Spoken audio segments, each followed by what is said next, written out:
आप सभी का स्वागत करता हूं आपके अपने परिवार फ्यूचर रैंकर्स में।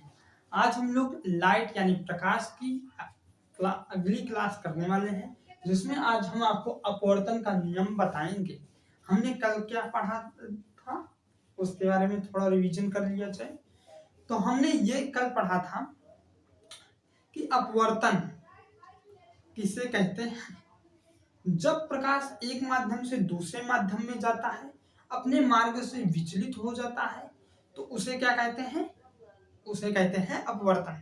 अपवर्तन में एंगल आई और ये एंगल ई जो इमर्जेंट निर्गत कोण थे, एंगल थे, उन दोनों आपस में क्या थे? बराबर होते थे।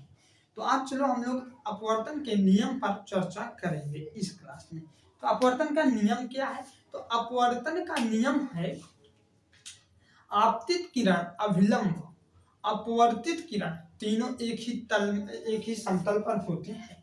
यानी मेरा कहने का मतलब ये है, जैसे ये हमने कल इस तरह बॉक्स बनाया था, अगर नहीं देखे हैं तो आप लोग कल की क्लास जरूर देख लेना। फिर उसके बाद एक किरण को ऐसे करते हैं, जिसको अपने माध्यम में इस तरह जाना था, पर वो थोड़ा सा विचलित तो होती है और इस तरह जाती है, थोड़ा ये सीधी होगी, इस तरह जाएगी और यहाँ के बाद फिर निकलेगी तो फिर और इस तरह चली जाएगी।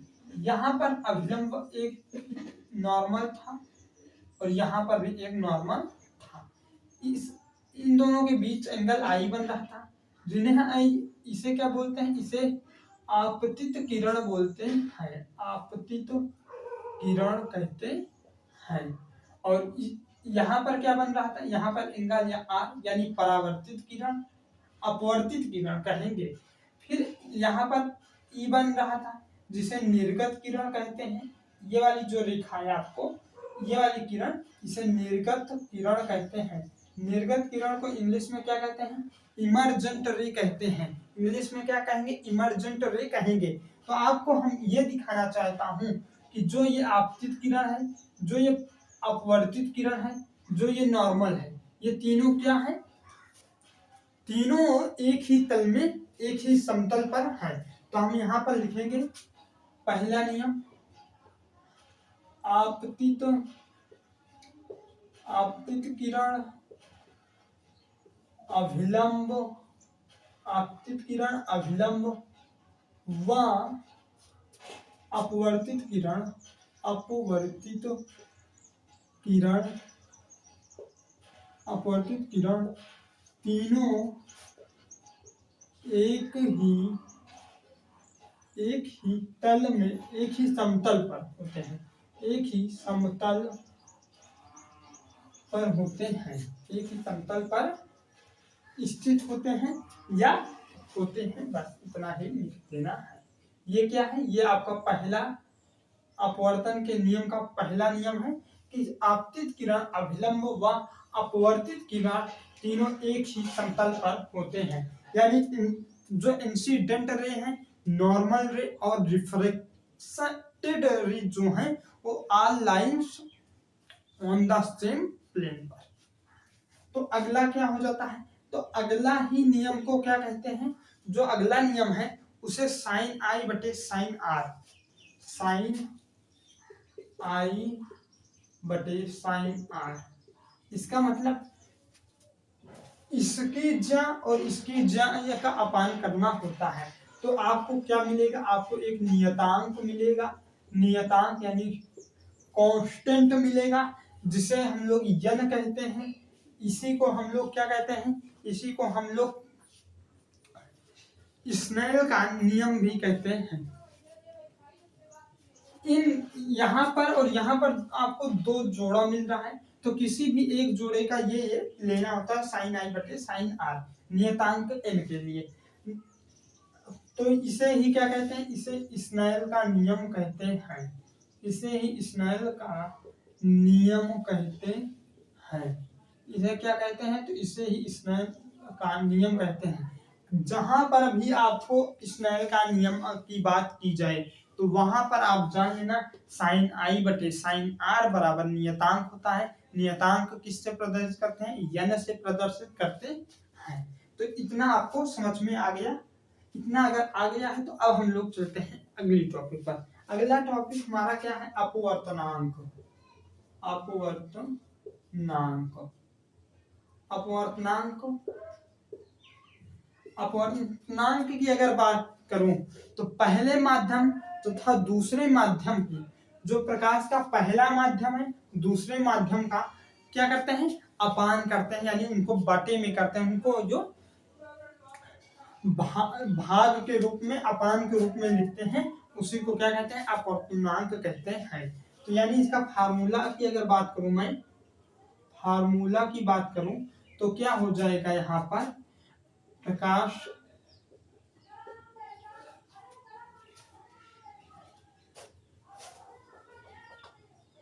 पहले माध्यम में प्रकाश की चाल अपान में हो जाता है, यहाँ पर दूसरे माध्यम में पहले माध्यम में प्रकाश की चाल बराबर दूसरे माध्यम में प्रकाश की चाल। इसी का जब आप पहले माध्यम में प्रकाश की चाल का बटा करोगे दूसरे माध्यम में प्रकाश की चाल का, तो क्या आ जाएगा, आपको अपवर्तनांक मिल जाएगा। तो इसका अगर कोई कहे मात्रक क्या होता है, यूनिट क्या होता है, यूनिट यानी मात्रक क्या होता है, इकाई क्या होता है, तो साफ साफ आप कह देना कि इसका कोई मात्रक नहीं होता है, इसका कोई मात्रक नहीं होता है, इसका कोई मात्रक नहीं होता है। यहां तक आप लोग लिख लीजिए। फिर उसके बाद हम आपको बताता हूं कि कुछ इंपॉर्टेंट हैं जिन्हें का अपवर्तनांक आपको याद करना होता है। ये जो हमने बताया है आपको, यहाँ से क्या होगा कि पहले ये प्रकाश की चाल इतनी थी, दूसरे में इतनी थी, अब इनका दोनों को बताओ कि अपवर्तनांक क्या होगा। तो आपको जब इस तरह कहेगा तो आप इस वाले सूत्र से जाएंगे, आपका हो जाएगा। और कुछ ये चीज है जिनका अपवर्तनांक आपको याद करना पड़ेगा, वो बहुत ही इंपॉर्टेंट है, वो हर जगह आपको मिलेंगे, आपका साथ देंगे। तो चलो हम लोग इसे इरेज करके और कुछ इंपॉर्टेंट अपवर्तनांक लिख लेते हैं। स्नेल का नियम क्या है, तो स्नेल का नियम आपका हो जाता है, स्नेल का नियम आपका हो जाता है साइन आई बटे का साइन आर होगा। फिर उसके बाद आपसे पूछ लेगा कि अपवर्तनांक का फार्मूला क्या होता है, तो आप साफ साफ कहना कि पहले माध्यम में प्रकाश की चाल बराबर दूसरे माध्यम में प्रकाश की चाल। अगर आपसे पूछ ले अपवर्तनांक का यूनिट यानी मात्रक क्या होता है, तो आप क्या कहेंगे, तो आपको बताना है, टिक लगाना है कि इनमें से कोई नहीं, यानी जो कुछ हम आपको क्या देंगे, मात्रक देंगे, यूनिट देंगे, उनमें से आपको नहीं वाला जो ऑप्शन होगा कि अपवर्तनांक का मात्रक ही नहीं होता, उसी को टिक करना होगा। अब हम लोग यहाँ से क्या इस पर चर्चा करने वाले हैं, तो हम लोग अब यहाँ से चर्चा करेंगे इम्पोर्टेंट यानी महत्वपूर्ण अपवर्तनांक महत्वपूर्ण अपवर्तनांक। तो महत्वपूर्ण अपवर्तनांक क्या है, तो पहला तो हो जाता है ए आर यानी ए आई आर यानी हवा का अपवर्तनांक जब भी पूछेगा तो एकदम मिनिमम होता है, सबसे छोटा होता है, इसका अपवर्तनांक हो जाता है 1। सबसे छोटा अपवर्तनांक किसका होता है, तो हवा का होता है सबसे छोटा। और सबसे अधिक की अगर बात करें तो वो हो जाता है डायमंड यानी हीरा का, इसका डायमंड यानी हीरा का कितना हो जाता है, 2.4 हो जाता है सबसे ज्यादा। अगर सबसे आपसे क्या क्या पूछेगा, सबसे कम वाला बताइए अपवर्तनांक किसका होता है, तो आपको साफ इस बात में यही कहना होगा कि हवा का होगा। और सबसे ज्यादा जब पूछेगा तो 2.4 किसका होता है, हीरा का होता है, यानी डायमंड का होता है। फिर उसके आगे और आइए, आपसे हीरा पूछ लेगा, हवा पूछ लेगा, कांच का भी पूछ लेगा, कांच का यानी ग्लास का भी अपवर्तनांक पूछ सकता है। अगर पूछ सकता है तो आपको पता भी होना चाहिए। तो कांच का अपवर्तनांक कितना होता है, तो 1.5 होता है। फिर उसके बाद और एक है, एक जल का क्या होगा, यानी वाटर का। वाटर का अगर आपसे अपवर्तनांक पूछ ले तो 1.3 बोल देना। कितना, 1.3 बिल्कुल करेक्ट हो जाएगा, 1.3 करेक्ट होगा। अगर आपको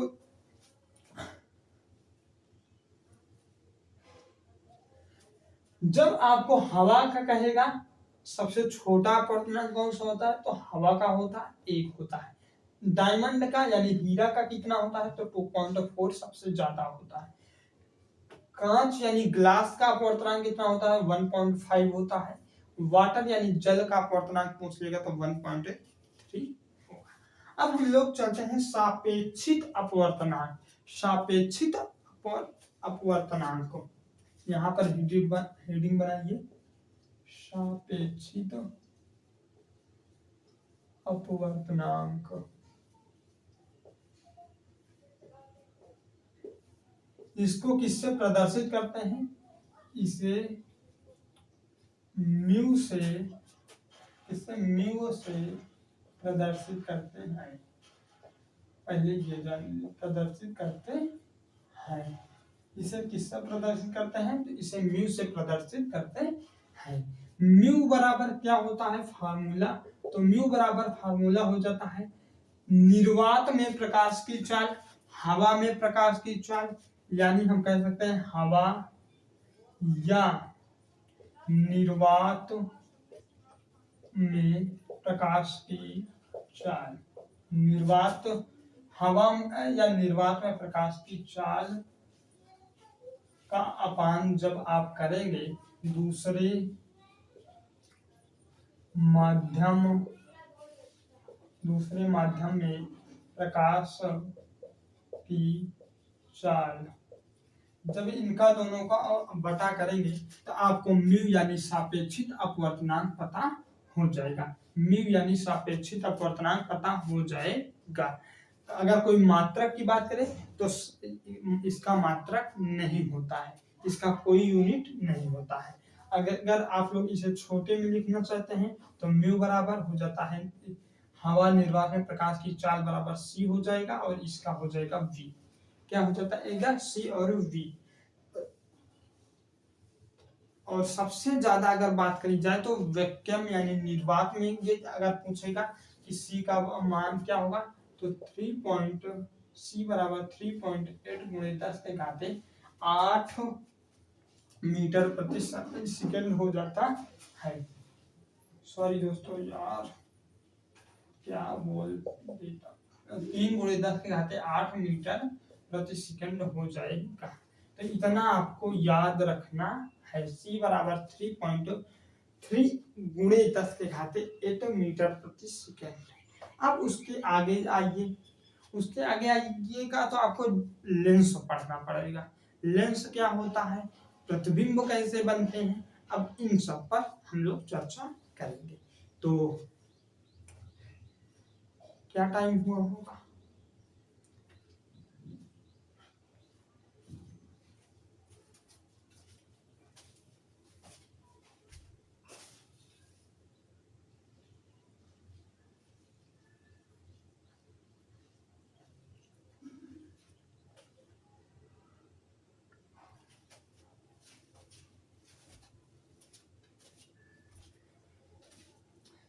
सॉरी दोस्तों ये आपको नहीं दिख रहा है ना, तो ये इसे हम इरेज करके फिर से लिख दे रहा हूँ कि यहाँ पर क्या लिखा है।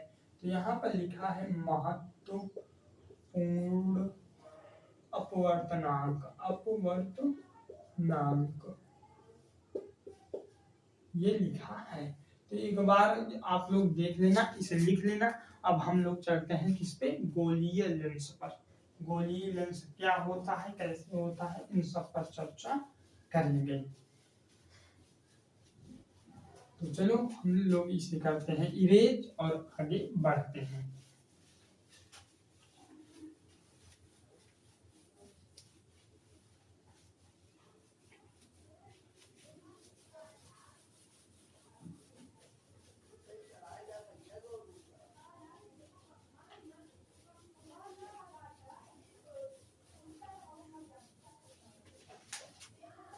गोलीय लेंस, हेडिंग बनाइए स्पेरिकल मिरर, नहीं स्पेरिकल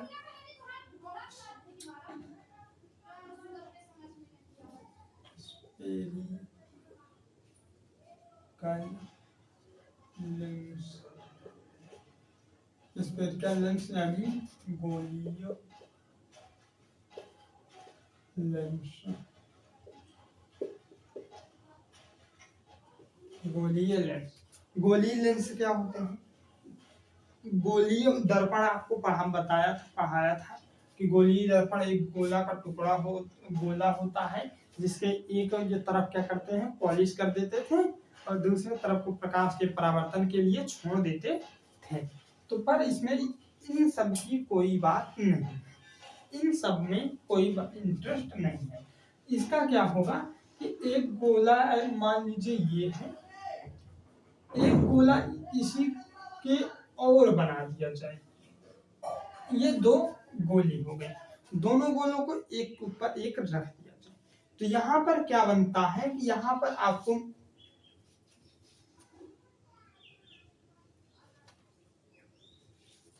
वैसे है, कोई बात नहीं, यहाँ पर जो दो गोला रख दिया जाए, एक के ऊपर एक को, और एक को थोड़े दूर दूर रख देते हैं, मान लो ऐसे रख देते हैं, एक को ऊपर एक रखते हैं, एक को दूर दूर रखते हैं। अब यहाँ से यहाँ तक जो आपको दिख रहा है, ये इतना तो दिख रहा होगा, और ये वाला यहाँ से यहाँ तक भी दिखेगा, इस डिजाइन का इसके बीच में आएगा,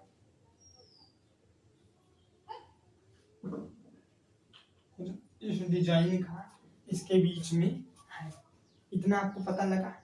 यहाँ से इसके बीच में एक लेंस बन रहा है, यहाँ से यहाँ तक अगर इन दोनों को जोड़ दिया जाए, मान लो इसे मत बनाओ या इसे मत बनाओ, बस सिर्फ ये है और ये है, इन दोनों को आपस में जब हम जोड़ देते हैं तो ये कुछ इस तरह की आकृति बन जाती है जिस तरह हमने बनाया था।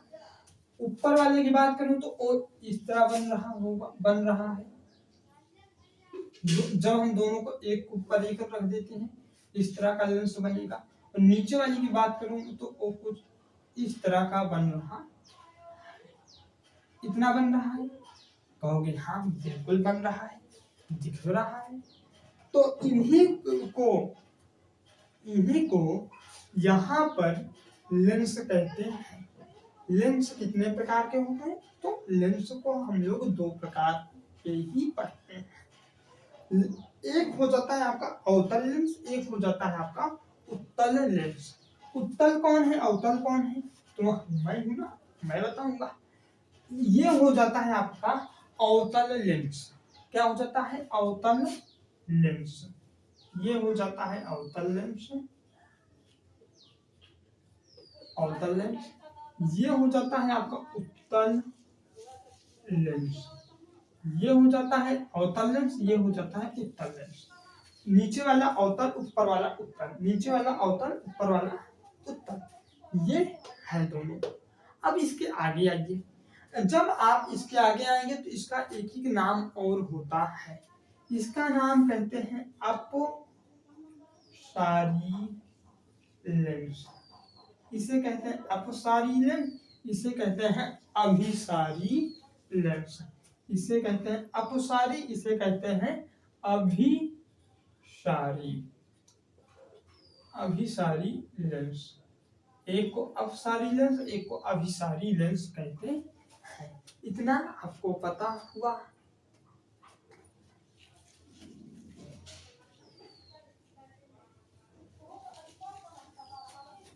इस तरह आज देखिए गोली लेंस दो प्रकार के होते हैं, एक आपका हो जाता है उत्तल लेंस, एक हो जाता है आपका अवतल लेंस। इतना कंफर्म हुआ। बस यही आपको जो समझना था कि लेंस के ये लेंस कैसे होते हैं, क्योंकि चित्र बनाकर कभी क्वेश्चन में पूछ लेता है, इस तरह का चित्र बना के देगा,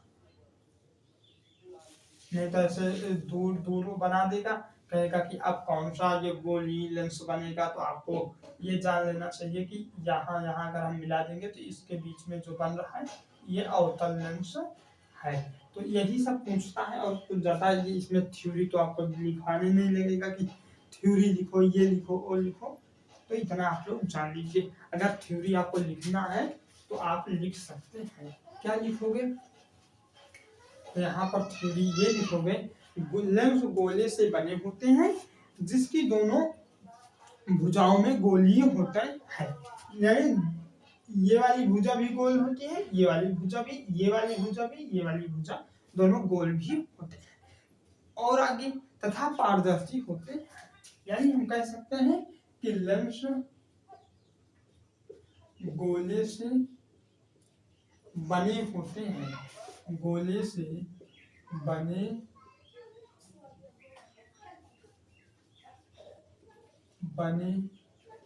होते हैं जिनकी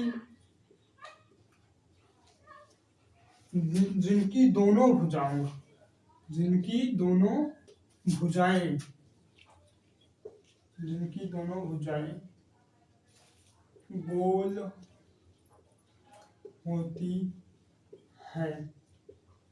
होती हैं।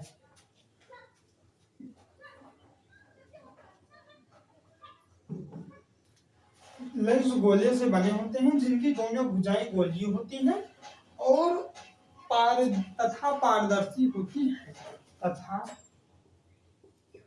पारदर्शी होते हैं। इतना कंफर्म। लेंस गोले से बने होते हैं जिनकी भुजाएं दोनों भुजाएं गोलीय होती है तथा पारदर्शी होती है। इतना आपको थ्योरी लिखना होगा बस।